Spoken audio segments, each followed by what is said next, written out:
તો પીએમ મોદીએ સંસદીય દળની બેઠકમાં હાજરી આપી છે અને તેમને તમામ એનડીએના ઘટક દળોનું સમર્થન મળ્યું છે। इस सभागृह में उपस्थित एनडीए घटक दलों के सभी नेतागण, नवनिर्वाचित सभी सांसदगण और हमारे राज्यसभा के भी सांसदगण, आप सबका हृदय से बहुत बहुत आभार व्यक्त करता हूं।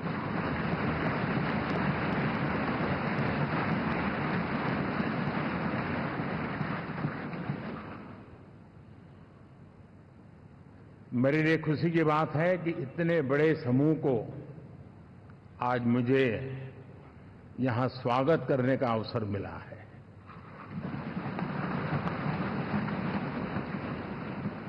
जो साथी विजयी होकर के आए हैं वे सभी अभिनंदन के अधिकारी हैं, लेकिन जिन लाखों कार्यकर्ताओं ने दिन रात परिश्रम किया है, न उन्होंने दिन देखा न रात देखी, और इतनी भयंकर गर्मी में हर दल के कार्यकर्ता ने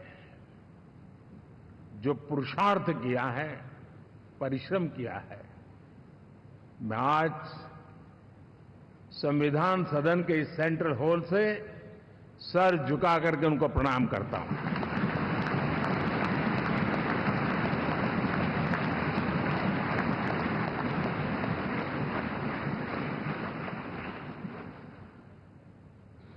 साथियों, मेरा बहुत सौभाग्य है कि एनडीए के नेता के रूप में आप सब साथियों ने सर्वसम्मति से चुन करके मुझे एक नया दायित्व दिया है, और इसके लिए मैं आपका बहुत बहुत आभारी हूं।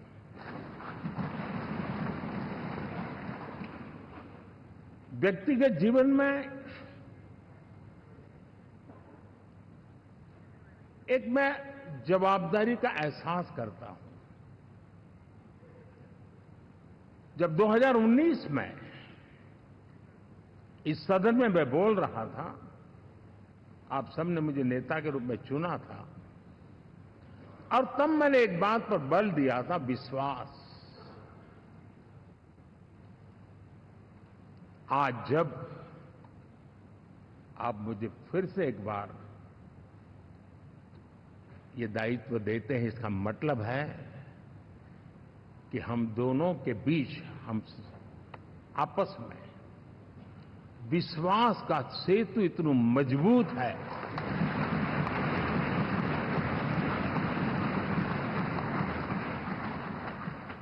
ये अटूट रिश्ता विश्वास की मजबूत धरातल पर है, और ये सबसे बड़ी पूंजी होता है। और इसलिए ये पल मेरे लिए भावुक करने वाले भी हैं, और आप सबके प्रति जितना धन्यवाद करूं उतना कम है।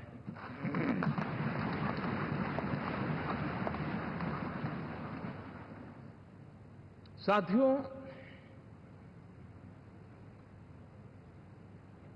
बहुत कम लोग इन बातों की चर्चा करते हैं, शायद उनको सूट नहीं करता होगा,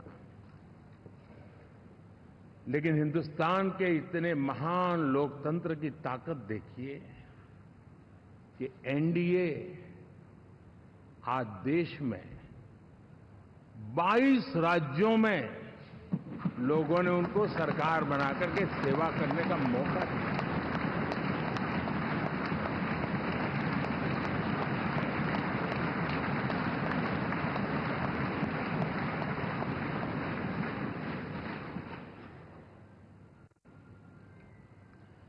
हमारा ये अलायंस सच्चे अर्थ में भारत की असली जो स्पिरिट है, जो भारत का आत्मा है, भारत की जड़ों में जो रचा बसा है, उसका एक अर्थ में प्रतिबिंब है।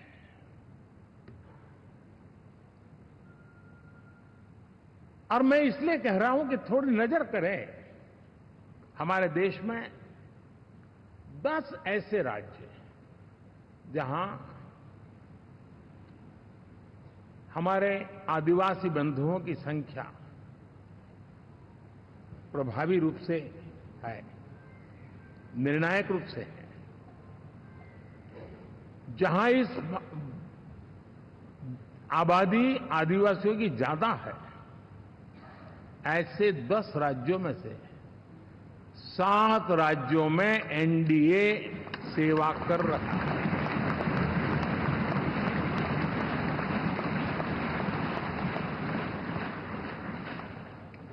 साथियों, हम सर्वपंथ संभाव के हमारे संविधान को समर्पित है और देश में चाहे हमारा गोवा हो या हमारा नॉर्थ ईस्ट हो, जहां बहुत बड़ी मात्रा में हमारे ईसाई भाई बहन रहते हैं, आज हम उन राज्यों में भी एनडीए के रूप में सेवा का अवसर हमें मिला हुआ है।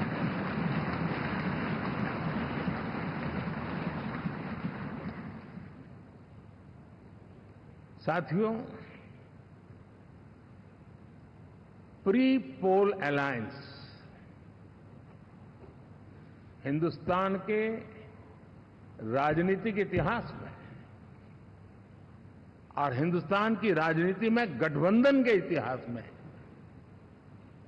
प्री पोल अलायंस इतना सफल कभी भी नहीं हुआ है जितना कि एनडीए हुआ।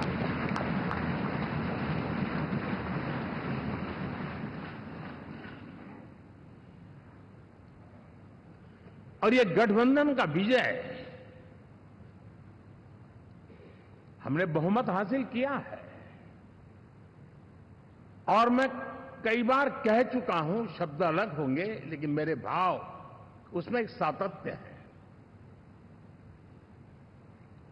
सरकार चलाने के लिए बहुमत आवश्यक है, लोकतंत्र का वही एक सिद्धांत है, लेकिन देश चलाने के लिए सर्वमत बहुत जरूरी होता है।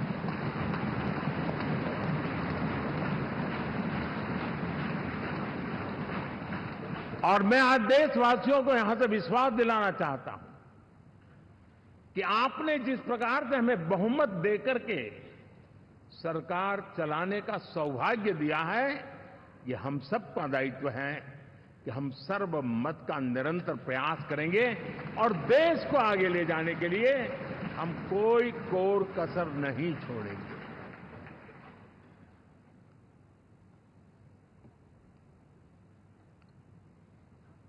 साथियों, एनडीए को करीब करीब 3 दशक हो चुके हैं। यानी आजादी के 75 साल में 3 दशक एनडीए, ये सामान्य घटना नहीं है जी। विविधता से भरे हुए अपनी लोकतांत्रिक और सामाजिक रचना के बीच में ये 3 दशक की यात्रा एक बहुत बड़ी मजबूती का संदेश देती है।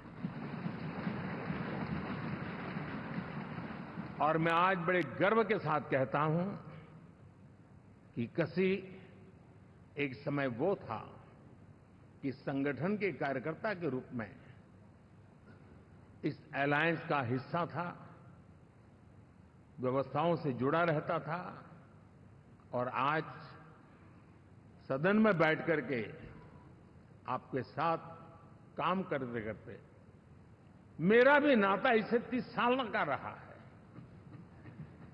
और मैं कह सकता हूं, हकीकतों के तथ्यों के आधार पर कह सकता हूं, ये सबसे सफल अलायंस है।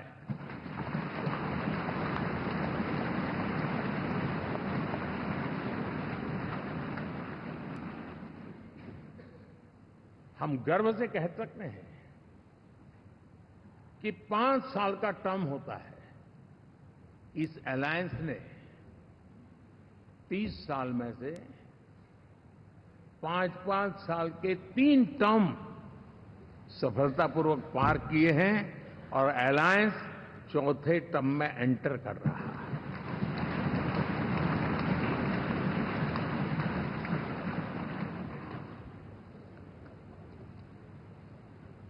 साथियों, इस बात को जो राजनीति के विशेषज्ञ हैं, अगर मुक्त मन से, मुक्त मन शब्द बहुत महत्व का है, वे सोचेंगे तो पाएंगे कि एनडीए ये सत्ता प्राप्त करने का या सरकार चलाने का कुछ दलों का जमावड़ा नहीं है। ये राष्ट्र प्रथम की मूल भावना से, नेशन फर्स्ट के प्रति कमिटेड, वैसा ये समूह है। और 30 साल का लंबा कालखंड शुरू में शायद असेंबल हुआ होगा, लेकिन आज मैं कह सकता हूं कि भारत के राजनीतिक व्यवस्था में एक ऑर्गेनिक अलायंस है।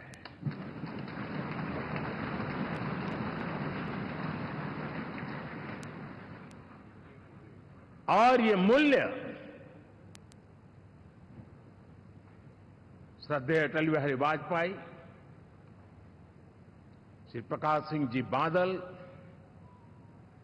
श्री बाला साहब ठाकरे, श्री जॉर्ज फर्नांडिस, श्री शरद यादव, अनगिनत नाम मैं कह सकता हूं।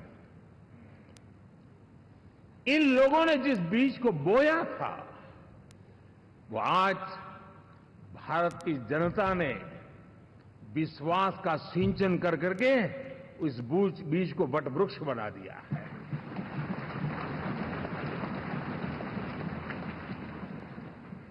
और हम सबके पास ऐसे महान नेताओं की विरासत है और हमें इसका गर्व है। बीते 10 वर्षों में हमने एनडीए की उसी विरासत, उसी मूल्यों को लेकर के निरंतर आगे बढ़ने का और देश को आगे बढ़ाने का प्रयास किया। जब मन से राजनीति के विश्लेषक अगर विश्लेषण करेंगे तो देखेंगे कि एनडीए का जो लोग दिखते हैं ना, उसमें एक कॉमन चीज नजर आती है और वो है गुड गवर्नेंस। इन सब ने अपने अपने समय में, अपने अपने कार्यकाल में जब जब जहां सेवा करने का मौका मिला है, गुड इस देश को दिया है। और इस प्रकार से एनडीए एक प्रकार से,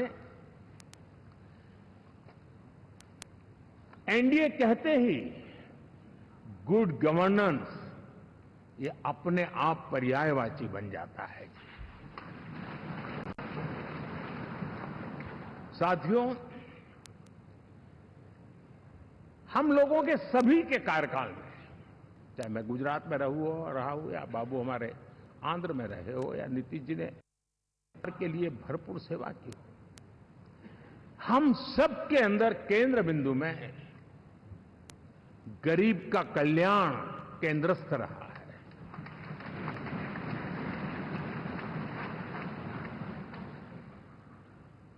और देश ने एनडीए के गरीब कल्याण के, गुड गवर्नेंस के 10 साल को देखा है इतना नहीं, मैं कह सकता हूं देश ने इसे जिया है।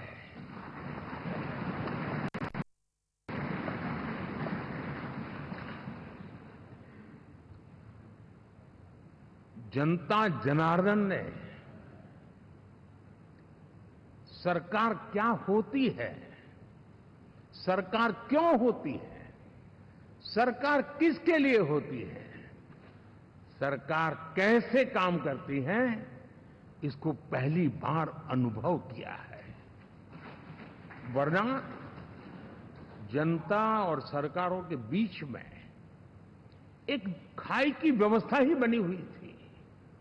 हमने उसको पाठ दिया है। हमने सबका प्रयास का मंत्र देश को नई ऊंचाई पर ले जाने के लिए चरितार्थ करके देखा है। साथियों, एनडीए सरकार में हम अगले 10 साल में, मैं बहुत जिम्मेवारी के साथ कह रहा हूं, अगले 10 साल में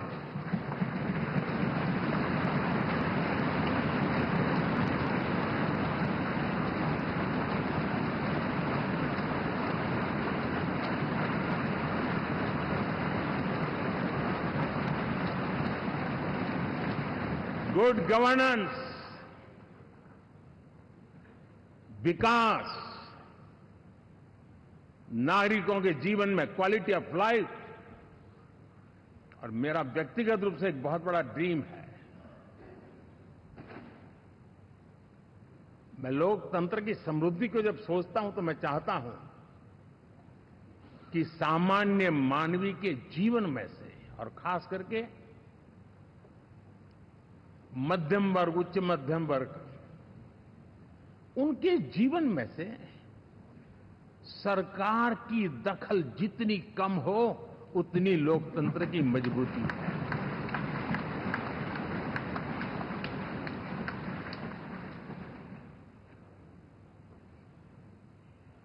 और आज के टेक्नोलॉजी के युग में बहुत आसानी से हम, वरना एक दिन में 10 काम हो तो 10 अलग अलग वो सारी चीजें मांगेंगे। हम बदलाव चाहते हैं। गुड गवर्नेंस का ये भी एक महत्वपूर्ण पहलू है।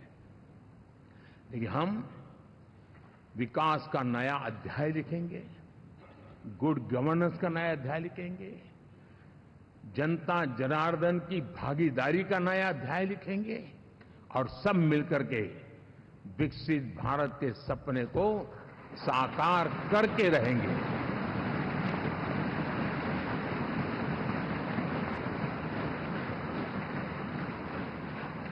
साथियों, एनडीए में, और मैं अगर विस्तार से कहूं तो सदन में किसी भी दल का कोई भी जनप्रतिनिधि होगा, मेरे लिए सब बराबर है।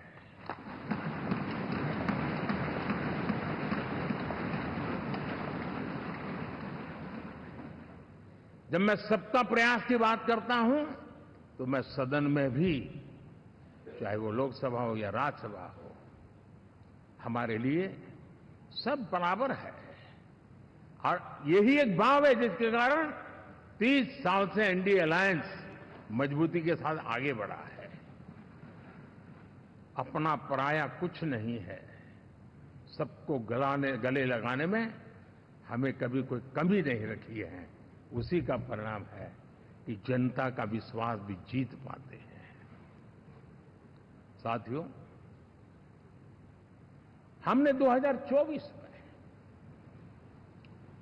जिस टीम भावना से काम किया है और ग्रासरूट लेवल पे किया है, सिर्फ फोटो ऑप करना, नेता मिलकर के हाथ हिलाएं और फिर तुम्हारे रास्ते में मेरे रास्ते, ऐसा नहीं। ग्रासरूट लेवल तक सबने मिल करके ये जो काम किया है, और उसी ने हमें ऑर्गेनिक अलायंस का सामर्थ्य दिया है।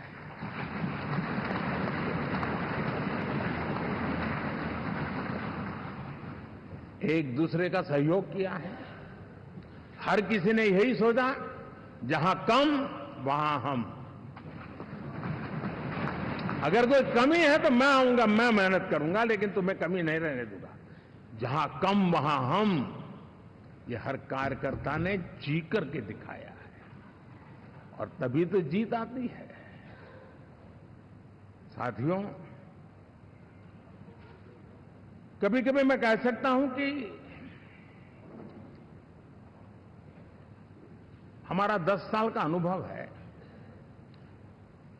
भारत के हर क्षेत्र का और भारत के हर नागरिक का जो एस्पिरेशंस हैं, रीजनल एस्पिरेशंस हैं, वे और नेशनल एस्पिरेशंस, इसका एक अटूट नाता होना चाहिए। इसके बीच में हवा तक गुजर न सके, इतना जुड़ाव होना चाहिए, तब देश आगे बढ़ता है।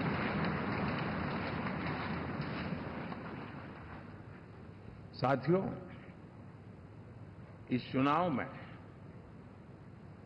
मैं कुछ उल्लेख जरूर करना चाहूंगा, जो मेरी नजरिए से मैंने देखा है। दक्षिण भारत में एनडीए ने एक नई राजनीति की नींव मजबूत की है।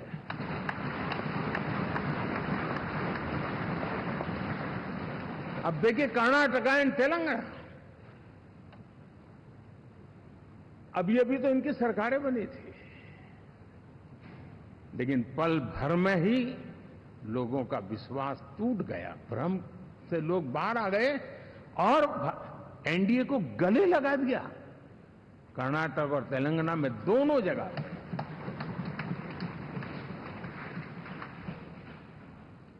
साथियों, तमिलनाडु, मैं तमिलनाडु की टीम को भी बधाई देना चाहूंगा,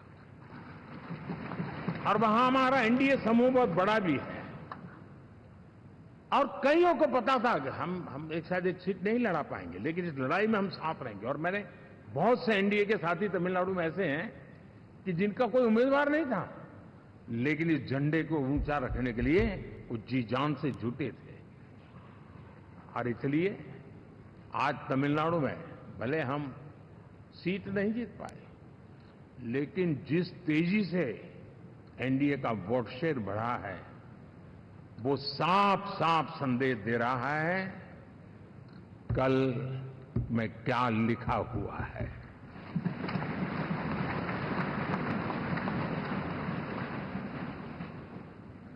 साथियों, पुडुचेरी हो, केरला, हमारे सैकड़ों कार्यकर्ताओं के बलिदान हुए हैं। यूडीएफ हो या एलडीएफ हो, शायद हिंदुस्तान के राजनीतिक जीवन में इतना जुल्म एक विचारधारा को लेकर के जीने वाले लोगों पर हुआ होगा तो सिर्फ मैं कह सकता हूं केरल में हुआ है। जम्मू कश्मीर से भी ज्यादा हुआ है। उसके बावजूद भी सामने कहीं विजय नजर नहीं आता था। उन्होंने परिश्रम की पराकाष्ठा में कभी पीछे नहीं रहे, पीढ़ियां खपा दी, और आज पहली बार संसद में केरल से हमारा प्रतिनिधि बन के आया।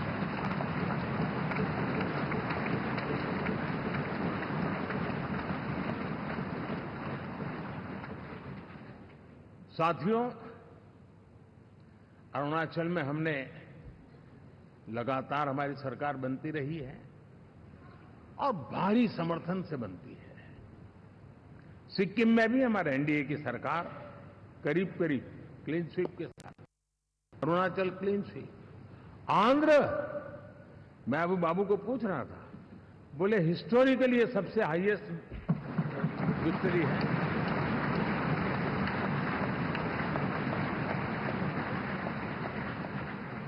और ये जो यहां दिखता है ना पवन, ये पवन नहीं, आंधी है।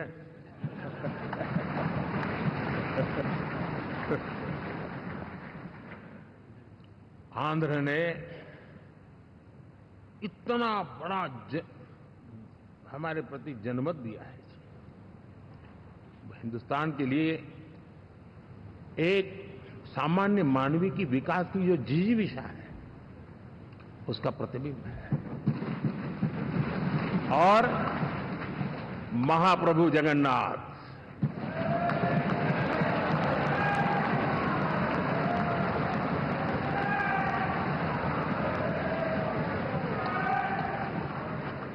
और मैंने अनुभव किया हमेशा।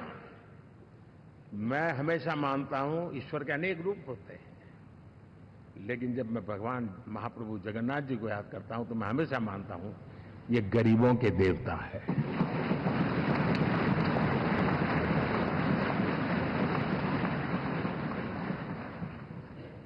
और वहां जो क्रांति रूप परिणाम आया है, मैं इसे एक रिवॉल्यूशन देख रहा हूं।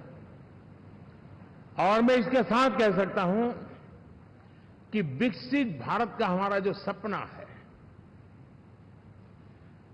आने वाले 25 वर्ष, पहले मैंने 10 साल कहा था, या मैं 25 साल कह रहा हूं, आने वाले 25 साल महाप्रभु जगन्नाथ जी की कृपा से उड़ीसा देश की विकास यात्रा के ग्रोथ इंजन पैकी एक होगा।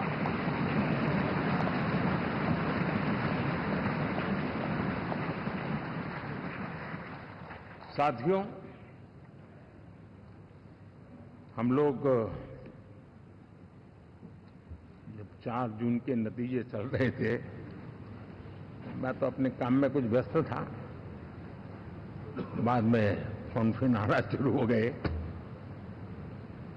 तो मैंने किसी को पूछा, यार ये तो ठीक है आंकड़े वांकड़े, तो मुझे ये बताओ कि ईवीएम जिंदा है कि मर गया?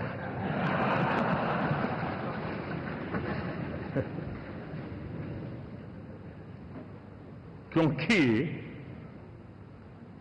ये लोग तय करके बैठे थे कि भारत के लोकतंत्र और लोकतंत्र की प्रक्रिया के प्रति विश्वास ही लोगों का उठ जाए, और लगातार ईवीएम को गाली देना। और मुझे तो लगता था कि शायद इस बार वो ईवीएम की अर्थी का जुलूस निकालेंगे, लेकिन 4 जून शाम आते आते उनको ताले लग गए, ईवीएम ने उनको चुप कर दिया। ये ताकत है भारत के लोकतंत्र की, ये ताकत है भारत की निष्पक्षता की, ये भारत की ताकत है भारत के चुनावी तंत्र की, चुनाव आयोग की। और मैं मानता हूं कि ये आशा करता हूं कि 5 साल तो अब ईवीएम शायद मुझे नहीं सुनाई देगा, लेकिन जब 29 में हम जाएंगे तो फिर से शायद ईवीएम को लेकर के नाचने की शुरुआत करेंगे, क्योंकि इनके सुधरने की संभावना बहुत कम है। आप देखिए, चुनाव के समय मैंने पहली बार देखा, शायद हर तीसरे दिन इलेक्शन कमीशन के काम में रुकावट आए, इसके लिए सुप्रीम कोर्ट के दरवाजे खटखटाए गए, भांति भांति की एप्लीकेशन, और एक ही टोली थी। और लोकतंत्र के प्रति जिनका भरोभार अविश्वास है, ऐसे लोग सुप्रीम कोर्ट का उपयोग करते हुए कैसे रुकावट डाले, इसका निरंतर प्रयास करते रहे। और चुनाव आयोग की ताकत का एक बड़ा हिस्सा अदालतों में, इस पीक अवर्स में, चुनाव के पीक अवर्स में, यानी कितनी निराशा लेकर के ये लोग मैदान में आए थे कि उन्होंने पूरा हमला उसी इंस्टीट्यूट पे लगा दो ताकि चुनाव के कोई भी परिणाम आए, हम दुनिया के सामने भारत को भी बदनाम कर लें। ये षड्यंत्र का हिस्सा था दोस्तों, और कभी भी देश उनको माफ नहीं करेगा। साथियों, इंडी गठबंधन वाले जब ईवीएम का विरोध करते हैं तो मैं सिर्फ एक चुनाव के रूप में नहीं देख रहा। मैं मानता हूं ये लोग मन से पिछली शताब्दी के सोच वाले लोग हैं। वे टेक्नोलॉजी को हम महत्व न समझते हैं, न टेक्नोलॉजी स्वीकार करने को तैयार है। और ये सिर्फ ईवीएम में दिखाई दिया, ऐसा नहीं, यूपीआई में दिखाया, जब हमने कहा कि हिंदुस्तान के लोग डिजिटल ट्रांजैक्शन करेंगे, फिनटेक की दुनिया में आज हिंदुस्तान का नाम हो गया, मानने को तैयार नहीं। आधार आज देश की एक पहचान बना है। मैं तो देख रहा हूं कि मुझे कई देश कहते हैं कि हमें आधार की पद्धति से आगे बढ़ना है, आप कैसे मदद कर सकते हैं। उस आधार को रोकने के लिए सुप्रीम कोर्ट में बार बार जाकर के परेशानियां पैदा की। यानी मूलतः ये प्रगति के विरोधी, आधुनिकता के विरोधी, टेक्नोलॉजी के विरोधी इंडी अलायंस हमने देखा है। साथियों, इस देश के लिए ये भी चिंता का विषय है कि विश्व में भारत के लोकतंत्र की ताकत को कम आंकने का प्रयास, और कितना एक्सट्रीम है। मैं दुनिया में ढोल पीट रहा हूं कि हम मदर ऑफ डेमोक्रेसी है, और ये दुनिया में जाकर के बता रहे नहीं हमारे देश में तो डेमोक्रेसी ऐसा कुछ नहीं कि वो मोदी बैठ गया है, वो एक चाय बेचने वाला यहां पहुंच कैसे गया, कुछ तो गड़बड़ की होगी। ये जो इनकी मनस्थिति है जी, भारत के नागरिकों को चुनाव प्रक्रिया के प्रति अविश्वास पैदा करने का जो उनका षड्यंत्र है, मैं मानता हूं कि अब दुनिया भी भारत के लोकतंत्र की विविधता, विशालता, व्यापकता, गहनता, इन सबको भी जानने समझने के लिए आकर्षित होगी। ऐसे ही इस चुनाव के नतीजे में देख रहा हूं। साथियों, जब 1 तारीख को मतदान पूरा हुआ और 4 तारीख को काउंटिंग, इस बीच की चीजों को आप देखिए। योजनाबद्ध तरीके से देश को हिंसा की आग में झोंकने का बयान दिए जाते थे। यहां इकट्ठे होना, यहां पहुंचना, यहां करना। कुछ लोग इस चीज को गंभीर नहीं लेते हैं, लेकिन ये बहुत गंभीर है। आप भारत के लोकतंत्र को, पहले उसकी व्यवस्था को अनादर करते हो, अब परिणाम आने से पहले एक ऐसा माहौल बना दो कि बस आग लगा देंगे। हर प्रकार से उन शब्दों का अर्थ यही निकलता है कि उन्होंने देश को उस दिशा में ले जाने का प्रयास किया था। लगातार देश को गुमराह करने का प्रयास किया गया, देश के लोगों को बांटने का प्रयास किया। अरे, चुनाव एक ऐसा लोकोत्सव होता है कि ज्यादा से ज्यादा लोगों को हम जोड़े, तोड़ने के लिए नहीं होता है। लेकिन हर प्रकार से कोशिश यही की गई। साथियों, मैं मानता हूं कि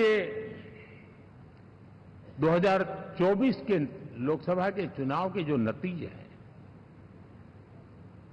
हर पैरामीटर से देखेंगे, दुनिया ये मानती है और मानेगी कि ये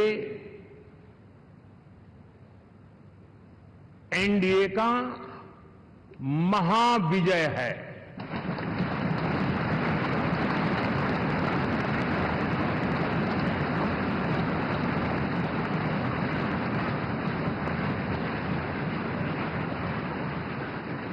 और आपने देखा 2 दिन कैसा चला, जैसे हम तो हार चुके हैं, गए। सब चारों तरफ यही दिखता था, क्योंकि उनको अपने कार्यकर्ताओं का मोरल हाई करने के लिए ऐसे काल्पनिक परेड ये करने पड़ रहे हैं। और साथियों, गठबंधन के इतिहास में अगर आंकड़ों के हिसाब से देखें तो ये सबसे मजबूत गठबंधन की सरकार है।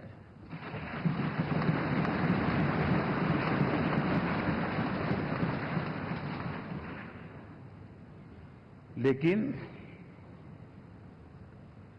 कोशिश ये की गई कि इस विजय को स्वीकार न करना, उसको पराजय के छाया में डुबो के रखना। लेकिन उसकी ऐसी चीजों की बाल मृत्यु हो जाती है, और हो भी गई। लेकिन देशवासी जानते हैं कि न हम हारे थे, न हम हारे हैं।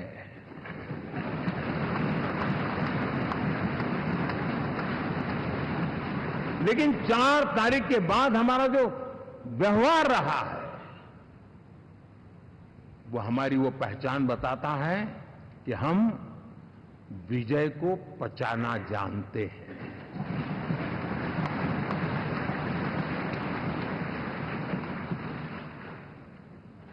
हमारे संस्कार ऐसे हैं कि विजय की गोद में उन्माद पैदा नहीं होता है और न ही पराजित लोगों के प्रति उपहास करने के हमारे संस्कार है। हम विजय को भी पचाते हैं और पराजित का भी उपहास करने की विकृति हम नहीं पालते, ये हमारे संस्कार है।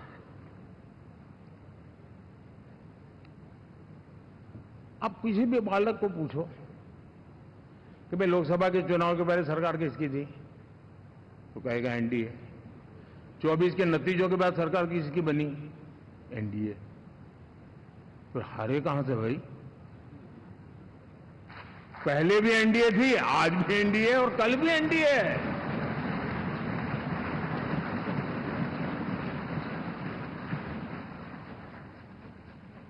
आप सोचिए 10 साल बाद भी कांग्रेस 100 के आंकड़े को नहीं छू पाई।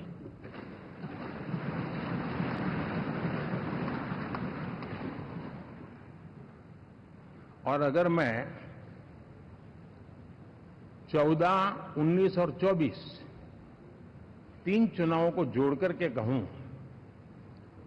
कांग्रेस के 3 चुनाव जोड़ूं, तो इन 3 चुनावों में जितनी सीटें मिली है उससे ज्यादा हमें इस चुनाव में मिली है।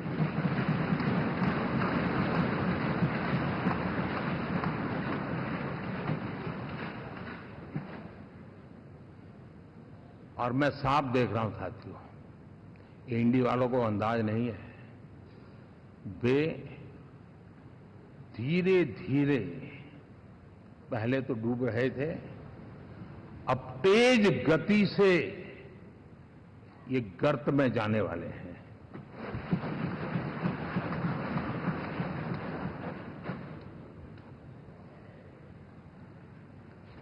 साथियों,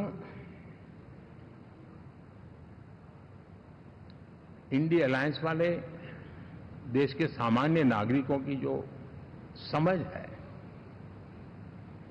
आज भी वो उसके सामर्थ्य को समझ नहीं पाए हैं या समझना चाहते नहीं है।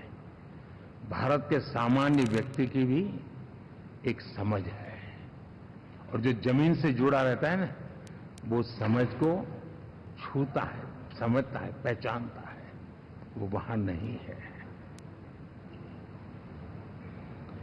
साथियों, इन लोगों का जो व्यवहार रहा है 4 तारीख के बाद, मैं आशा करता था कि वे लोकतंत्र का सम्मान करेंगे, लेकिन उनके व्यवहार से लगता है कि शायद उनमें ये संस्कार आए, इसके लिए हमें और इंतजार करना पड़ेगा।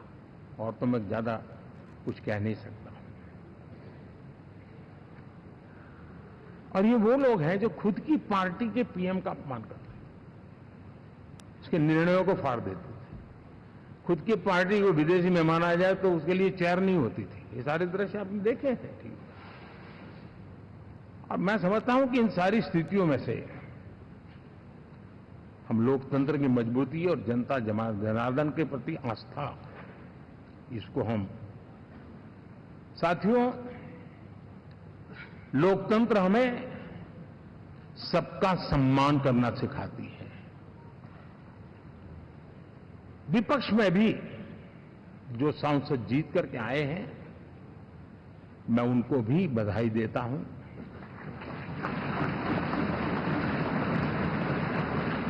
और मैं पिछले 10 वर्ष में एक चीज मिस कर रहा था कि debate, participation, quality of debate मैं मिस कर रहा हूं। लेकिन मैं आशा करता हूं कि अब इस नया जो सदन बना है, वो कमी मुझे खलेगी नहीं। शायद हमारे साथी भी राष्ट्रहित की नियत के साथ सदन में आएंगे, और भले वो विपक्ष में बैठे होंगे, लेकिन राष्ट्र के विपक्ष में नहीं है, हमारे विपक्ष में है। राष्ट्र में तो हम सब एक ही दिशा में हैं।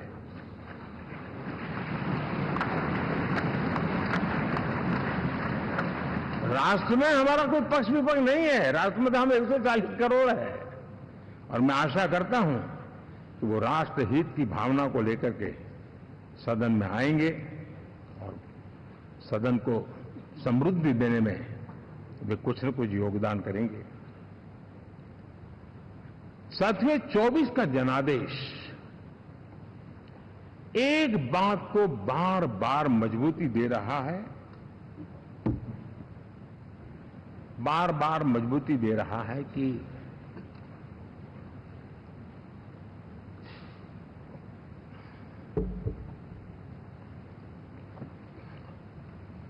देश को आज के वातावरण में सिर्फ और सिर्फ एनडीए पर ही भरोसा है।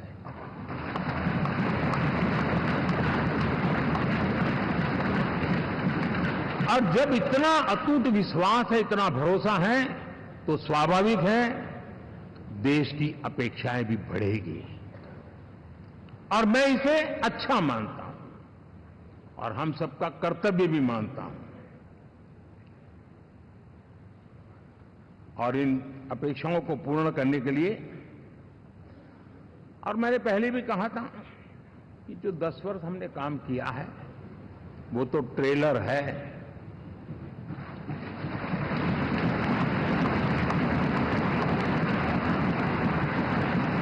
और वो मेरा चुनावी वाक्य नहीं था, ये मेरा कमिटमेंट है। हमें और तेजी से, और विस्तार से, और तेज गति से देश के आकांक्षाओं को पूर्ण करने में रत्ती भर भी विलंब नहीं करना है।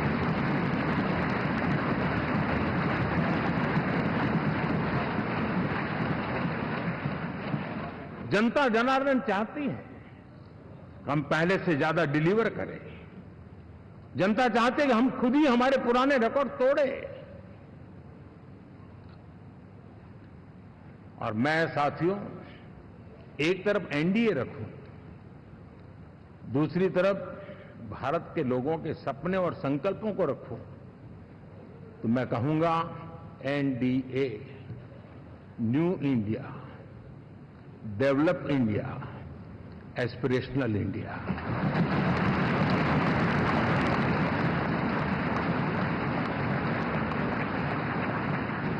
और इसी सपने और संकल्पों को पूरा करना, ये हम सबका संकल्प भी है, कमिटमेंट भी है, और हमारे पास रोड मैप भी है।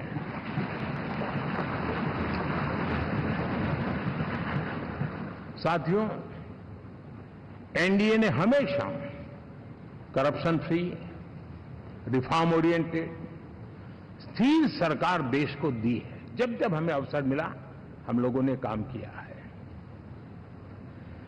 उसके सामने कांग्रेस नेतृत्व वाली यूपीए,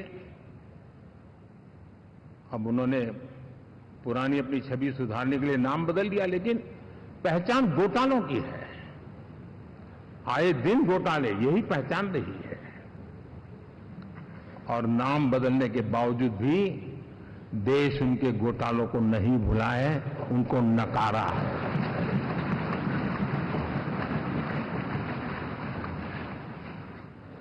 और मैं कह सकता हूं साथियों, इंडी अलायंस वालों ने एक व्यक्ति का अपोज करने के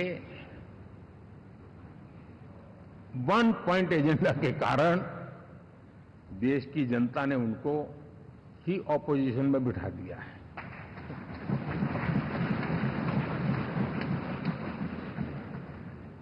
एनडीए विकसित भारत, इस संकल्प को लेकर के चुनाव में गया था। देश के लिए सकारात्मक सोच को लेकर के गया था। देश की युवा शक्ति के सामर्थ्य को समझ करके नए अवसरों को लेकर के देश को आगे बढ़ने की बात लेकर के गया था। जबकि हमारे सामने जो लोग थे वो भ्रम फैलाना, झूठ फैलाना, यही गुमराह करने वाले काम यही करते रहे थे। अब एनडीए और उनका देखें, इवन नामांकन में जाएंगे तो भी आपको देखेगा उनका चुनाव प्रचार, उनका नामांकन, हम लोगों का एक एक दृश्य देख लीजिए और उनका एक एक दृश्य देखिए, कितना बड़ा अंतर है। हर चीज में उनका कैरेक्टर दिखाई देता है। और क्या रहा, फोटो ऑप के लिए तो उन्होंने अलायंस घोषित कर दिया है, लेकिन कितने ही राज्यों में वो आपस में लड़ते रहे हैं, चुनावी जंग में एक दूसरे की पीठ में छुरा भोंकते रहे हैं। कभी उन्होंने कहा कि ये तो हमारा वैचारिक अलायंस है, वो विचार लेवल पर ठीक है, बाकी नीचे तो हमारा अपना हम तैयार करेंगे। और अब फिर उन्होंने कहा कि भाई हम तो सीट के आधार पर अलायंस करेंगे, टोटल न भी करें, ये भी खेल खेला। और अभी अभी तो चुनाव पूरा शुरू कर दिया कि ये तो हमारा अलायंस लोकसभा के चुनाव के लिए ही था, बाद में नहीं है, ये भी शुरू कर दिया। यानी मैंने बहुत पहले कहा था कि आप देख लेना 4 जून के बाद बिखराव शुरू हो जाएगा, और वो शुरू हो चुका है। इसका मतलब ये हुआ कि वो सिर्फ और सिर्फ सत्ता सुख के लिए एक दूसरे का साथ देने की कोशिश करते थे, लेकिन उनमें उनका अगर स्वार्थ निश्चित होता तो साथ देना, वरना नहीं देना, एक कैरेक्टर था। साथियों, ये लोग कितने ही बड़े झूठे बोलते रहे हैं। और आप देखिए, चुनाव के समय उन्होंने देश के सामान्य नागरिक को गुमराह करने के लिए जो पर्चियां बांटी कि ये देंगे और वो देंगे और टिकना देंगे, फलाना देंगे, 2 दिन से मैं देख रहा हूं कि कांग्रेस के दफ्तरों पर लोग कतार लगा के खड़े हैं कि ये पर्ची है, 1 लाख रुपया कहां है, लाओ भाई, मांग रहे हैं लोग। यानी आपने जनता जनार्दन की आंखों में कैसा उनको भ्रमित किया, कैसी आंख में धूल झोंक दी कि वो बेचारा सामान्य नागरिक मान के चलता था, हाँ भाई 4 जून के बाद रुपया मिल जाएगा, इसलिए वो जाके खड़ा रह गया। और अब उसको धक्का मारा जा रहा है, डंडे मारे जा रहे हैं, वहां से निकाला जा रहा है। अब इस प्रकार का चुनाव, ये अपने आप में देश के गरीबों का अपमान है, हमारे देश के सामान्य नागरिकों का अपमान है। और कभी भी देश ऐसी हरकतों को न भूलता है, न ही कभी माफ किए बिना माफ कभी करता है।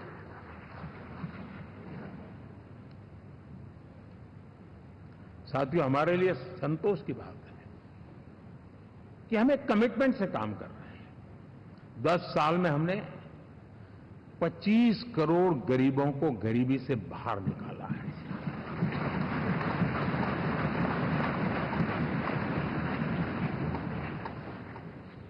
गरीब कल्याण का एक सुरक्षित मजबूत कवच दिया है हमने उसको, और उसके अंदर भी एक नए एस्पिरेशंस पैदा हुए हैं कि हां, अब मुझे गरीब नहीं रहना है, और उसके लिए मुझसे जो हो सके मैं हर अवसर का फायदा उठाऊंगा।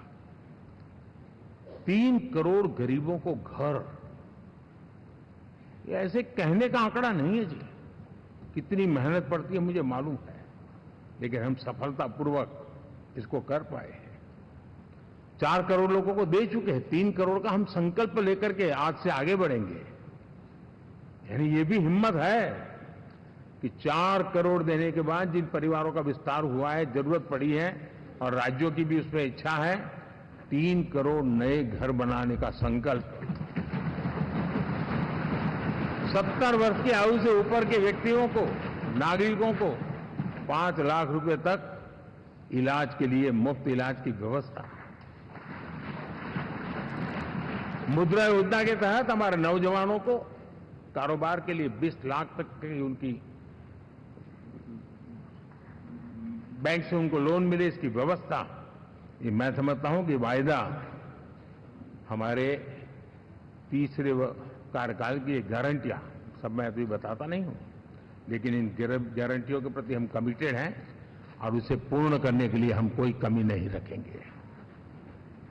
साथियों, गरीब का सशक्तिकरण और मिडिल क्लास को सुविधा, ये हमारी प्राथमिकता है, क्योंकि मध्यम वर्ग अब इस देश का एक बहुत बड़ा चालक बल है।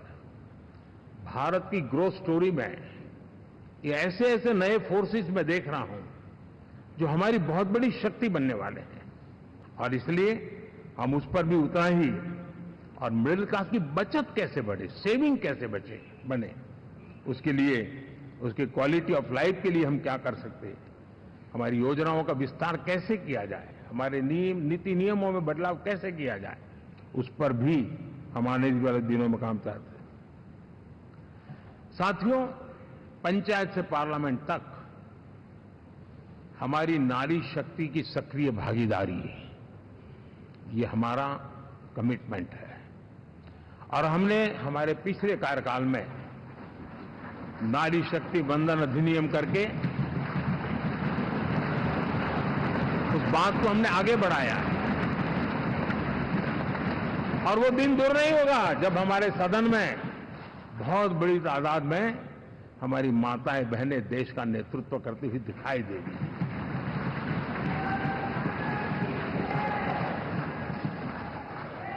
इस पूरे चुनाव में हम सबसे ज्यादा महिला उम्मीदवारों को टिकट देने वाली पार्टी रहे हैं, ये हमारा कमिटमेंट है।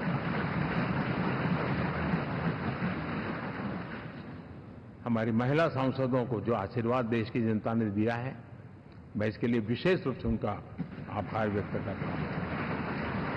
और साथियों, आपने देखा होगा G20 समिट में दुनिया के सामने एक विषय लेकर के हम बड़े आग्रह से गए हैं, और वो है empowerment of women, development of women. इन सारी बातों को तो हम परिचित हैं। हमने एक नया शिफ्ट किया है और हम G20 समिट से भी इसको आगे बढ़ा रहे हैं, विमेन लेड डेवलपमेंट।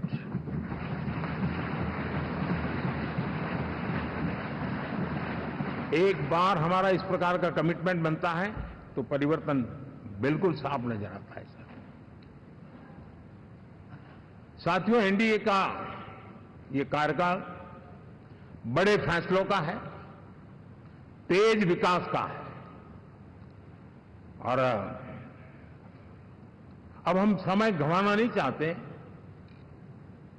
कि हम 5 नंबर की इकोनॉमी से 3 नंबर की इकोनॉमी पर पहुंचना है।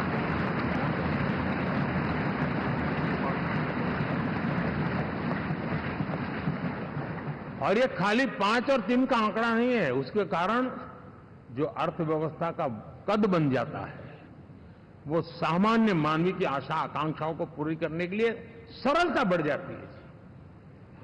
देश के लिए जो जरूरतें हैं वो आराम से पूरी करने का सामर्थ्य बन जाता है, और इसलिए हम उस दिशा में बड़ी कोशिश करके आगे बढ़ना चाहते हैं।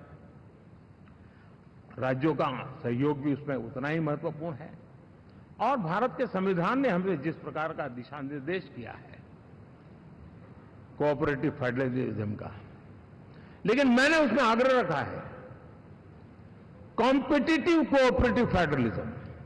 हमारे राज्यों के बीच में भी तंदुरुस्त स्पर्धा हो, राज्य और केंद्र के बीच में भी तंदुरुस्त स्पर्धा हो, हम अच्छा करने की स्पर्धा करें, और उस दिशा में हम आगे बढ़ना चाहते हैं। और हमने देखा है कि जब मैं कॉम्पिटिटिव कोऑपरेटिव फेडरलिज्म की बात करता हूं, आपने देखा G20 समिट हम एक जगह पे कर सकते थे, हम भी मालाएं पहन करके फोटो निकलवा सकते थे, लेकिन हिंदुस्तान के अनेक शहरों में 200 से ज्यादा मीटिंगें हुई, और दुनिया भर के नीति निर्धारक जो कहे G20 देशों के और बाकी भी 5-7 देशों के, वो हिंदुस्तान के कोने कोने में गए, उनके देशों में जाकर के भारत की विविधता, भारत की विशालता, इसकी चर्चा कर रहे हैं।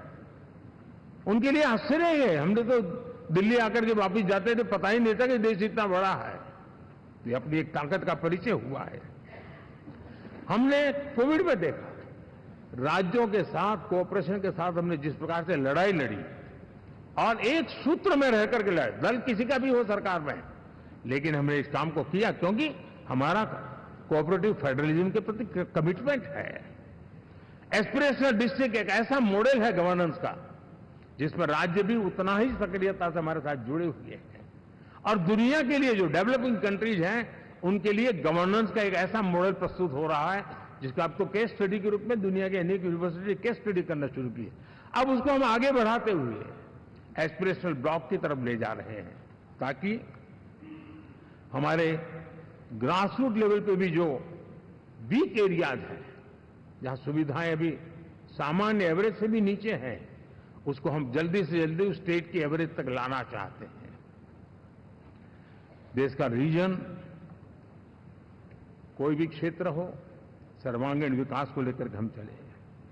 साथियों, गत 10 वर्ष में इंफ्रास्ट्रक्चर के क्षेत्र में हमने एक बहुत बड़ा, यानी सोचने में भी बदलाव लाए। जमीन पर तो लाए, वरना हमारे देश में सोचा चलेगा यार, अरे एक बार कर लो ना, उस सहारे में से बदलाव नहीं। अब तो अच्छा ही चाहिए, बड़ा ही चाहिए, जल्दी से जल्दी पहुंचाने वाला चाहिए। सामान्य मानवीय के मन को हमने इससे प्रेरित भी किया है और पुरुषार्थ करके हमने उस दिशा में काम किया है। 5 साल में हमें गति शक्ति, यानी इस प्रकार के प्लेटफॉर्म पर जो काम किया है, जो काम 6-6, 8-8 महीने तक नहीं होता था, वो आज 15-20 दिन में कर सकते हैं। सर, टेक्नोलॉजी का उपयोग करके हम काम कर रहे हैं। और ये जब होता है तो उसका मूल फायदा देश के नौजवानों के लिए रोजगार के अति अवसर बन जाते हैं। उनके लिए जीवन में सिलेक्शन के लिए बहुत बड़ा दायरा बढ़ जाता है। और वो हमें, साथियों, आज भारत दुनिया में विश्व के लिए एक नया मैन्युफैक्चरिंग हब के रूप में उभर रहा है। और जब हम मैन्युफैक्चरिंग हब कह रहे हैं, तब सिर्फ इलेक्ट्रॉनिक गुड्स या सर्विसेज की मैं बात नहीं कर रहा हूं। मैं फूड प्रोसेसिंग में भी आज दुनिया में हम बहुत तेजी से आगे बढ़ रहे हैं, और वो भारत के किसानों को बहुत बड़ी ताकत देने वाला है। उसी इस एनडीए संसदीय दल की बैठक में प्रधानमंत्री नरेंद्र मोदी का अभिनंदन। भारत के प्रति नजरिया बदला है। जो लोग इन चीजों को माइन्यूटली देखते होंगे, उनको पता होगा कि G20 एक प्रकार से कई संकटों से गुजर रहा था। उतार चढ़ाव आते रहते थे, बिखराव भी नजर आ रहा था, लेकिन भारत में G20 आने के बाद नए प्राण से भर गया है, नया सामर्थ्य आ गया है। और ये भारत की ताकत है कि उसने पूरे विश्व को जोड़ने में G20 के माध्यम से बहुत बड़ा काम किया है। और उसके इन दिनों भी जो परिणाम आए, इसके बाद मेरा काफी समय विदेश के सरकारों से फोन अभिनंदन स्वीकार करने में गया। और शायद मैं 2014 में 19 में भी ऐसा अनुभव नहीं था जितना इस बार फ्लो है। दुनिया के करीब करीब, अब नाम ले, उसने भारत को शुभेच्छा व्यक्त की है या बात करने की कोशिश की है। यानी ये वैश्विक जो हमारा ताकत है, उसका परिचय करवा रहा है। और उसके कारण मैं मानता हूं कि विश्व में हमारा सम्मान और साथ साथ भारत में निवेश, ये दोनों संभावनाएं बढ़ रही है। साथियों, हमारे संविधान का 75वां वर्ष है। हम चाहते हैं कि संविधान हमारी संवैधानिक संस्थाओं का संरक्षण भर इसके मात्र के लिए है, ऐसा नहीं, कोई अदालत में धाराओं का उपयोग करके काम करने के लिए नहीं है। ये एक हमारी भावना है, हमारा स्पिरिट है। और हमें इस 75 साल को ऐसे मनाना है ताकि हम संविधान के स्पिरिट को जन जन तक पहुंचाएं। हर जन को संविधान की जो भावना है, कर्तव्य की भावना है, अनेक बात ऐसे इस बात है, उन सब प्रति समर्पण उसका बढ़े, उस दिशा में हम काम करना चाहते हैं। साथियों, छत्रपति शिवाजी महाराज के राज्याभिषेक के 350 वर्ष के उत्सव में देश आज रंगा हुआ है। और हमारे लिए सबसे बड़ी प्रेरणा है, क्योंकि उसमें राष्ट्र प्रथम की भावना है। छत्रपति शिवाजी महाराज को याद करते ही राष्ट्र प्रथम की भावना हमें मजबूती देती है। और इसलिए हम देश में इसी एजेंडा को आगे रखते हुए, और जब इसी समय 350 साल का पर्व आया है, तो हमें अपनी पॉलिसी और परफॉर्मेंस और सामान्य मानवीय का जीवन बेहतर करना है, उसमें जरा भी विलंब नहीं करना है। साथियों, विकास की सारी तैयारियां, रोड मैप लेकर को हम चलेंगे ही, चल रहे हैं। लेकिन साथ साथ हम नए नए सांसद आए हैं, कुछ पुराने सांसद हैं, कोई ज्यादा अनुभवी सांसद भी है। आप देखते हैं कि इन दिनों पिछले 2 दिन से आप टीवी पे देखते होंगे, एक भी सच्चाई मुझे उसमें नजर नहीं आई। कोई ये कह रहा है, कोई वो कह रहा था, सब मैंने कहा भाई जरा पूछो तो ये जानकारी लाते कहां से, गपगोले चला रहे हैं, किसी के खाते में कुछ भी डाल करके चल रहा है। तो मतलब ये थोड़े दिन, क्योंकि 10 साल से ऐसे अवसर नहीं मिले हैं, तो शायद ये उबाल जरा ज्यादा रहेगा। लेकिन आप मान के चलिए जी, ऐसे लोग कोई पहुंचेंगे, बस साहब मेरा अच्छा संबंध है, मंत्री में आपका नंबर कर सकता हूं, आया, हमें भी पता नहीं होता यार, हो सकता है मिनिस्टर बनने का ही रास्ता होगा, तो हम भी गलती से उसका हाथ पकड़ लेते हैं और वो पता नहीं वो किस खाई में डुबो देता है। कभी कभी तो शायद अब तो टेक्नोलॉजी ऐसी है कि हो सकता है मेरे सिग्नेचर से कोई लिस्ट बाहर निकल जाए कि ये मंत्री बन गए, हो सकता है कोई बुद्धिमान डिपार्टमेंट भी बांट दे। तो आजकल कई लोग सरकार बनाने में लगे हुए हैं, मंत्री पद बांट रहे हैं, पद बांट रहे हैं, व्यवस्था बांट रहे हैं। मैं आपसे आग्रहपूर्वक कहता हूं, और जो मोदी को जानते हैं, ये सारे प्रयास निरर्थक है वे।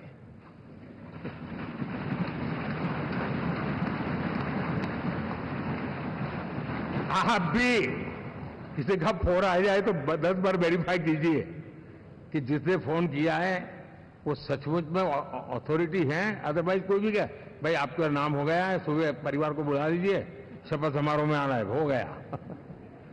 तो ऐसी गपबाजी करने वाली एक बहुत बड़ी फौज रहती है। कुछ लोग आदतन करते रहते हैं, कुछ लोगों को मजाक आती है लेकिन, और कुछ लोग बद इरादे से करते हैं। मेरा सभी सांसदों से आग्रह है कि हम इन सारे षड्यंत्रों का शिकार न बने। दूसरा, हमारे जो इंडिया अलायंस वालों ने इस चुनाव में फेक न्यूज में एक्सपर्टाइज कर लिया, डबल पीएचडी कर लिया उन्होंने, वो शायद इसका भरपूर उपयोग करेंगे। हम कृपा करके इन चीजों से दूर रहें, अफवाहों से दूर रहें। ये जो टीम बैठी है वो अनुभवी टीम है, मुझे भी सही सलाह देने वाली टीम है, और इसलिए टीम मिलकर के बहुत सही निर्णय करने वाली है। कृपा करके ब्रेकिंग न्यूज के आधार पर देश चलेगा नहीं, ये मान के चलिए।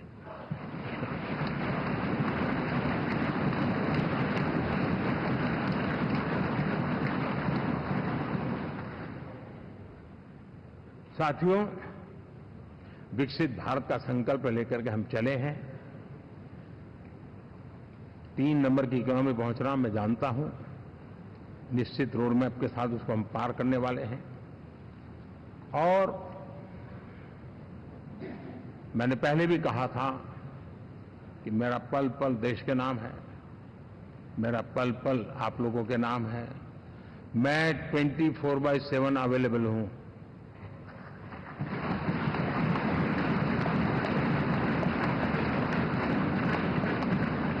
हमें मिलकर के देश को आगे बढ़ाना है।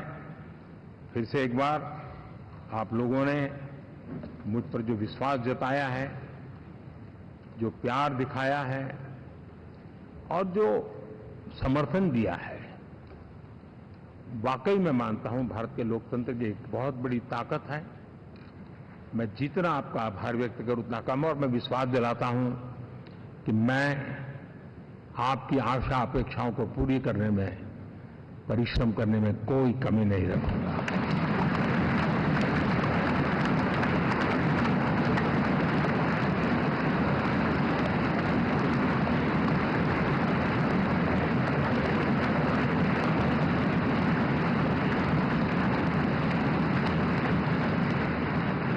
मेरे लिए जन्म सिर्फ और सिर्फ वन लाइफ वन मिशन, और वो है मेरी भारत माता। ये मिशन है 140 करोड़ देशवासियों के सपनों को पूरा करने के लिए खप जाना।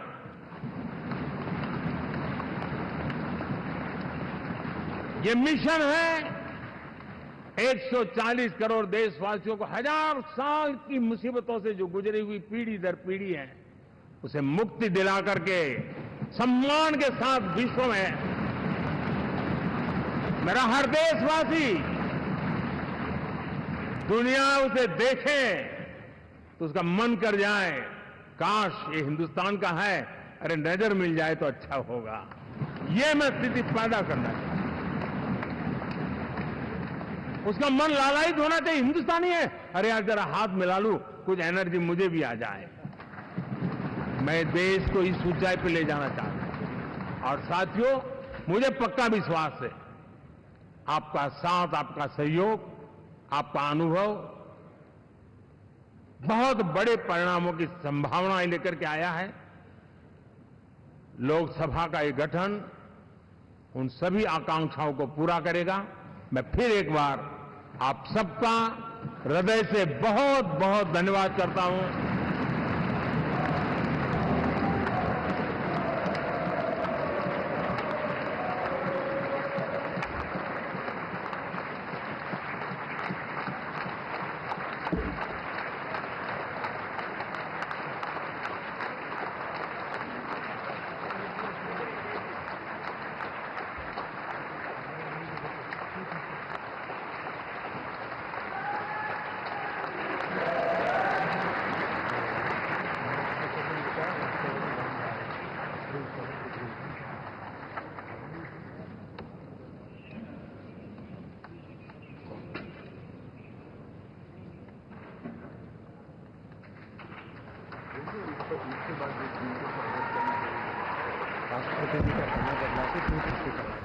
जो एनडीए के साथी स्वागत करना चाहते हैं वो आगे आ सकते हैं, और बाकी भी जो फिर पार्टी के वरिष्ठ नेता भी स्वागत करना चाहते हैं वो आगे आ सकते हैं। एनडीए के वरिष्ठ नेता બેઠક અત્યારે હાલ સંસદીય દળની બેઠક દિલ્હીમાં મળી હતી। જૂના સંસદ ભવનના સેન્ટ્રલ હોલમાં આ બેઠક મળી હતી, ત્યારે એનડીએના તમામ ઘટક દળોએ વડાપ્રધાન તરીકે નરેન્દ્ર મોદીને પસંદ કર્યા છે। રાજનાથ સિંહ દ્વારા પ્રસ્તાવ રાખવામાં આવ્યો હતો અને ત્યારબાદ તમામ દળો એટલે કે એચએમ, એલજીપીઆર, એનસીપી, અપના દળ, જનસેના પાર્ટી સહિત અનેક દળોએ વડાપ્રધાન નરેન્દ્ર મોદીને સમર્થન આપ્યું હતું। ખાસ કરી અને હવે આવનારા દિવસોમાં જ્યારે ભારતીય જનતા પાર્ટી એનડીએ સરકાર બનાવવા જઈ રહી છે, ત્યારે કહી શકાય કે એનડીએના તમામ ઘટક દળો દ્વારા તેમને સહકાર આપવામાં આવ્યો હતો અને સમર્થન આપવામાં આવ્યું હતું। ત્યારે ચંદ્રબાબુ નાયડુ અને નીતિશ કુમારે પણ ખાસ કરી અને સમર્થન આપવાની વાત કરી હતી। નેશનલ ડેમોક્રેટિક અલાયન્સના સંસદીય દળની બેઠક સંસદના સેન્ટ્રલ હોલમાં શરૂ થઈ ગઈ હતી અને આ પ્રસંગે વડાપ્રધાન નરેન્દ્ર મોદી પણ સંબોધન કર્યું હતું। નરેન્દ્ર મોદીએ વિપક્ષ પર પણ પ્રહાર કર્યા હતા અને સાથે જ કહ્યું હતું કે દેશમાં એનડીએની 22 રાજ્યોમાં સરકાર છે। એનડીએનું જે ઉદ્દેશ્ય છે તે સત્તા પ્રાપ્ત કરવાનું નથી, એનડીએ સત્તા પ્રાપ્ત કરવાનું જમાવડું નથી, પરંતુ નેશન ફર્સ્ટ પ્રત્યે કમિટેડ એક જૂથ જો કોઈ હોય તો એ માત્ર ને માત્ર એનડીએ છે। 30 વર્ષમાં 3 વખત સફળતાપૂર્વક એનડીએની સરકાર ચાલી છે અને ચોથી વખત કહી શકાય કે ફરી એક વખત એનડીએ સરકાર ચલાવશે તેવો વિશ્વાસ પણ વડાપ્રધાન નરેન્દ્ર મોદી તરફથી વ્યક્ત કરવામાં આવ્યો હતો। આ સાથે જ તેઓએ કહ્યું હતું કે એનડીએ હંમેશા ગુડ ગવર્નન્સ આપ્યું છે અને આ વખતે પણ એનડીએ ગુડ ગવર્નન્સ આપવાનો પ્રયત્ન કરશે। અત્યારે હાલ આપ દ્રશ્યો જોઈ રહ્યા છો, તમામ કહી શકાય કે ભારતીય જનતા પાર્ટી એનડીએના નેતા ઉપસ્થિત રહ્યા હતા, તો ભાજપ શાસિત રાજ્યના મુખ્યમંત્રીઓ પણ આ સંસદીય દળની બેઠકમાં ઉપસ્થિત રહ્યા હતા। ત્યારે વડાપ્રધાન પદ માટે નરેન્દ્ર મોદીને પસંદ કરવામાં આવ્યા છે અને તમામ ઘટક દળો દ્વારા એનડીએના તમામ ઘટક દળો દ્વારા તે બાબતને સમર્થન આપવામાં આવ્યું છે। ત્યારે તમામ લોકોનું અભિવાદન ઝીલતા અત્યારે હાલ વડાપ્રધાન નરેન્દ્ર મોદી જોવા મળી રહ્યા છે જૂની સંસદના હોલમાં, જ્યારે કહી શકાય કે આ એનડીએની સંસદીય દળની બેઠક મળી હતી। ત્યારે તમામ દળોએ ખાસ કરી વડાપ્રધાન નરેન્દ્ર મોદીને સમર્થન આપ્યું હતું। લગભગ હવે નિશ્ચિત માનવામાં આવી રહ્યું છે કે હવેની જે સરકાર છે તે એનડીએ બનાવવા જઈ રહી છે। ખાસ નજર આ જ્યારે સંસદીય દળની બેઠક અત્યારે થઈ હતી ત્યારે નીતિશ કુમાર પર રહી હતી, ચંદ્રબાબુ નાયડુ પર રહી હતી, પરંતુ તેઓ તરફથી પણ તેમને સમર્થન જાહેર કરવામાં આવ્યું છે અને ચંદ્રબાબુ નાયડુએ તેમ પણ કહ્યું હતું કે જે અત્યારે હાલ આંધ્રમાં સરકાર બની છે તેનું શ્રેય પણ એનડીએને જાય છે, દેશના વિકાસનો જે શ્રેય છે તે પણ એનડીએને જાય છે. આ તમામ ઘટક દળોના નેતાઓના સંબોધન બાદ વડાપ્રધાન નરેન્દ્ર મોદીએ પણ સંબોધન કર્યું હતું, સાથે વિપક્ષ પર પણ પ્રહાર કર્યા હતા. વડાપ્રધાન નરેન્દ્ર મોદીએ કહ્યું હતું કે કોંગ્રેસ 10 વર્ષમાં 100 સીટો સુધી પણ નથી પહોંચી શકી. 10 વર્ષ પછી પણ કોંગ્રેસ 100 સીટોના આંકડાને સ્પર્શી નથી શકી. જો આપણે 2014, 2019 અને 2024ની ચૂંટણીઓને જોઈએ તો કોંગ્રેસને એટલી બેઠકો નથી મળી જેટલી આ ચૂંટણીમાં ભાજપને મળી હતી. હું સ્પષ્ટપણે જોઈ શકું છું કે ઇન્ડિયા અલાયન્સના લોકો પહેલા ધીમે ધીમે ડૂબતા હતા અને હવે તે ઝડપથી ડૂબવા માટે જઈ રહ્યા છે. આ બધાની વચ્ચે એનડીએના કાર્યકાળ દરમિયાન જે મોટા નિર્ણયો લેવામાં આવ્યા હતા તેની વાત પર તેઓએ કરી હતી. તેઓએ કહ્યું હતું વિપક્ષે નામ બદલ્યું પરંતુ ઓળખ જે છે તે ભ્રષ્ટાચારની છે. ગઠબંધન છતાં અનેક રાજ્યમાં પક્ષો સામસામે લડ્યા. 10 વર્ષમાં 25 કરોડ લોકોને ગરીબી રેખામાંથી એનડીએ બહાર કાઢ્યા છે. 3 કરોડ ગરીબોને અમે ઘર આપવાના છીએ, 4 કરોડ ગરીબોને ઘર આપી ચૂક્યા છે. એટલે ગુડ ગવર્નન્સની વાત વડાપ્રધાન નરેન્દ્ર મોદી દ્વારા કરવામાં આવી હતી. તો સાથે પંચાયતથી સંસદ સુધી નારી શક્તિની ભાગીદારી વધારવાની વાત પણ નરેન્દ્ર મોદીએ કરી હતી. સંસદમાં મહિલાઓનું નેતૃત્વ વધે તે દિવસ હવે દૂર નહીં હોય. મહિલાઓને સૌથી વધુ ટિકિટ આપનાર પક્ષ ભાજપ હોવાની વાત વડાપ્રધાન નરેન્દ્ર મોદીએ કરી હતી અને સાથે એમ પણ કહ્યું હતું કે એનડીએનો આ કાર્યકાળ મોટા નિર્ણયોનો છે. એનડીએનો આ કાર્યકાળ ઝડપથી વિકાસનો છે. આપણે 5માંથી 3જા નંબરનું અર્થતંત્ર બનાવવાનું છે. તો આ સાથે જ તેઓએ કહ્યું હતું કે એનડીએ સત્તા પ્રાપ્ત કરવાનું જમાવડું નથી પરંતુ નેશન ફર્સ્ટ પ્રત્યે કમિટેડ જો કોઈ એક જૂથ હોય તો તે એનડીએ છે. એનડીએ હંમેશા ગુડ ગવર્નન્સને પ્રાધાન્ય આપતું રહ્યું છે. એનડીએ તરફથી ગરીબને કેન્દ્રમાં રાખી અને કામ કરવામાં આવ્યું છે. ગરીબોનું કલ્યાણ તે હંમેશા એનડીએ માટે પ્રથમ રહ્યું છે. એનડીએ સાથે મળી અને વિકસિત ભારતનું જે સ્વપ્ન છે તે સાકાર કરશે. તો વડાપ્રધાન નરેન્દ્ર મોદીએ સંબોધન કર્યું તે પહેલા એચએમ, એલજેપીના ચિરાગ પાસવાન, એનસીપી અજીત પવાર, અપના દળના અનુપ્રિયા પટેલ, જનસેના પાર્ટીના પવન કલ્યાણ તમામ લોકો દ્વારા વડાપ્રધાન પદ માટે નરેન્દ્ર મોદીને સમર્થન જાહેર કરવામાં આવ્યું હતું. ઉલ્લેખનીય છે કે વડાપ્રધાન પદ માટે નરેન્દ્ર મોદીનો પ્રસ્તાવ રાજનાથ સિંઘે રાખ્યો હતો અને તમામ એનડીએના ઘટક દળો દ્વારા તેને સમર્થન આપવામાં આવ્યું હતું. ત્યારબાદ વડાપ્રધાન નરેન્દ્ર મોદીએ પણ સંબોધન કર્યું હતું. ઈવીએમને લઈ અને વિપક્ષ પર પ્રહાર કર્યા હતા. 2029માં ફરી એક વખત ઈવીએમ સંભળાશે તેમ કહી અને વિપક્ષ પર પ્રહાર કર્યા હતા. 2024ની ચૂંટણીનું પરિણામ